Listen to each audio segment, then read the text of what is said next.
Students, हम लोग कर थे पंचुएशन मार्क्स। हमने कल 3 पंचुएशन मार्क्स पढ़े थे और आज हम आए हैं 4th वन पे, दैट इज़ कॉलन।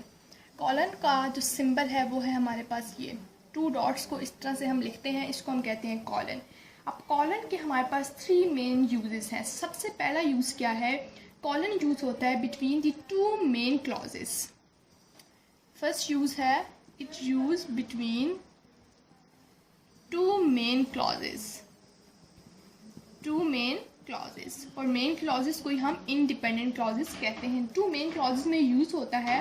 और क्या केसेस होते हैं कि सेकंड क्लॉज, जो 2 क्लॉजेस यूज़ हो रही है उसमें जो सेकंड क्लॉज होती है वो एक्सप्लेन करती है फर्स्ट को। ठीक है, मेन क्लॉज इन विच सेकंड क्लॉज एक्सप्लेन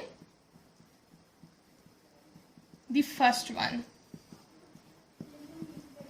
वन। अब मैं एग्जांपल लिखती हूँ तो उससे हमें क्लियर होता है कि किस तरह से ये होता है हमारे पास। हम देखते हैं, जैसे मैं एग्जांपल लिख रही हूँ, that is the secret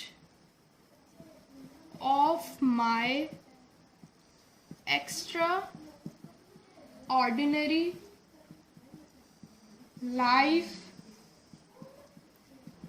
Now we put a colon here and then always do the unexpected। अब जो पहली वाली क्लॉज है हमारे पास वो है ये, और नेक्स्ट क्लॉज है हमारे पास ये। अब जो फर्स्ट क्लॉज है, that is the secret of my extra ordinary life, कि मेरी एक्स्ट्रा ऑर्डिनरी लाइफ का सीक्रेट क्या है कि ऑलवेज डू द अनएक्सपेक्टेड। ठीक है, तो ये जो सेकंड वन है ये इसी फर्स्ट वन को, जो पहली क्लॉज है उसी की एक्सप्लेनेशन हमें जो है वो सेकंड क्लॉज में मिल रही है, तो इसलिए हमने इसके बीच में जो है वो कॉलन लिखा है। ठीक है, तो यानी कॉलन का हमारे पास पहला यूज क्या हो गया कि जब 2 क्लॉजेस यूज हो रही हो और जो सेकंड क्लॉज है वो फर्स्ट वन को एक्सप्लेन कर रही हो तो हम कॉलन यूज करते हैं। ठीक है, नेक्स्ट कॉलन का यूज क्या है, टू इंट्रोड्यूस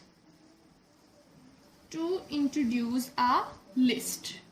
ठीक है, जैसे आप अब टू इंट्रोड्यूस अ लिस्ट को भी हम एग्जांपल्स लिखते हैं कैसे, जिस तरह हम हमने 3 या 4 चीज़ों को हमने बताना है। ठीक है, 3-4 थिंग्स है हमारे पास, उनको हमने एक्सप्लेन करना है, तो हम एक वर्ड जैसे बोलेंगे फॉलोइंग आर द थिंग्स, तो उसके बाद हम कॉलन का साइन जो है वो पुट करेंगे, देन एक्सप्लेन करेंगे। जैसे मैं एक लिखती हूँ example, the job requires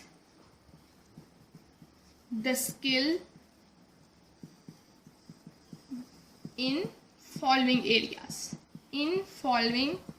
areas. अब आगे हमने उन एरियाज को डिस्कस करना है। ठीक है, यानी लिस्ट में वो हमने इंट्रोड्यूस कराने हैं, तो इसलिए हम एरियाज के बाद कॉलन पुट करेंगे, देन हम उन एरियाज को लिखेंगे जैसे प्रूफिंग,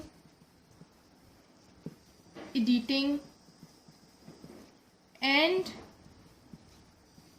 डेटाबेस मैनेजमेंट। सो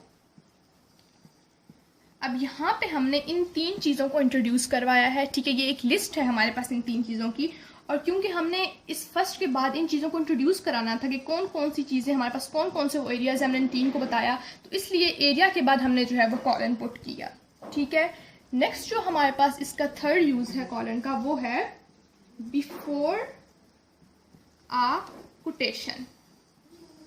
कोई भी कोटेशन लिखने से पहले हम कॉलन पुट करते हैं, and something before a direct speech, और डायरेक्ट स्पीच से पहले जो हमने लिखा होता है उसके बाद हम कॉलन लगाते हैं और आगे डायरेक्ट स्पीच होती है, and something before a direct speech.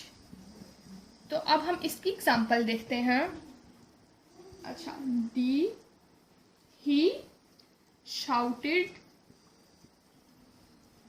ठीक है, आई हैव अ ड्रीम। ठीक है, अब ये ही shouted, I have a dream, ये है हमारे पास अब डायरेक्ट स्पीच। तो ही शाउटेड के बाद हम कॉलन पुट करेंगे क्योंकि आगे आई हैव अ ड्रीम हमारे पास डायरेक्ट स्पीच है। तो डायरेक्ट स्पीच से पहले something before a direct speech, और डायरेक्ट स्पीच से पहले हमने कॉलन लगाया, और अगर कोई यहाँ पे कोटेशन आ रही है तो उससे पहले भी हम जो है अपना कॉलन यूज करेंगे। तो ये हैं बहुत इंपॉर्टेंट 3 कॉलन के यूजेस, और ये कॉलन एक बहुत इंपॉर्टेंट पंचुएशन मार्क्स है, और ये 3 इसके यूजेस हैं। काफ़ी मैंने एक्सप्लेन कर दी हैं। तो आई होप सो आज की वीडियो आपको अच्छी लगी होगी। अगर आपको वीडियो अच्छी लगी है तो वीडियो को लाइक करें, चैनल को सब्सक्राइब करें और अपने फ्रेंड्स के साथ शेयर करें। नेक्स्ट वीडियो में आपसे मिलूंगी, तब तक के लिए अल्लाह।